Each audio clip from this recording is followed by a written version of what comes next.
এই মিয়া এটা ধরবো না। তো গাইজ দেখতেছেন তো আমরা একটা সুন্দর একটা পাখি পাইছি, গুগু পাখি। তো এটারে এখন ছাইরা দিম ভাবতাছি। এটা ধরার কালা এই যে লেঞ্জু ছিঁড়ে গেছে, এখন তৈরি অনেক সুন্দর লাগতেছে গুগুটা।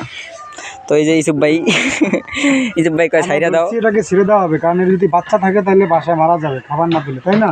জানি না এটার বাসায় কি আছে, ডিম না ছাও, তার জন্য ছাইরা দিতাছি। তো কেমন লাগতেছে কমেন্ট বক্সে জানাইবেন, আর আমার বাইরে কেমন লাগতেছে। রেখে দেবো নাকি ছেড়ে দেবো, আপনারা সবাই কমেন্ট বক্সে জানাবেন। না না, এটা ছেড়ে দিব, আমি এটার কষ্ট সহ্য করতে পারবো না। অনেক সুন্দর লাগতেছে। এই যে এই এই কেমন করে, ওই যে ঠোঁটে কেমন করে, এই খিদা লাগছে? হ্যাঁ, মাইসের ধান খাইতে ঝোঁকা। হ্যাঁ, আইসা জালে বাজছে তো এই সব ভাই ধরছে, আমি ছাড়া লইছি তো লেঞ্জা ছিঁড়িয়ে গেছে। তারপরও এখন যাইতার বোকা। তো এখন ইসুফ ভাই এটা কি করা যায়, এখন ছাইরা দিই না? বিসমিল্লাহির রহমানির রহিম।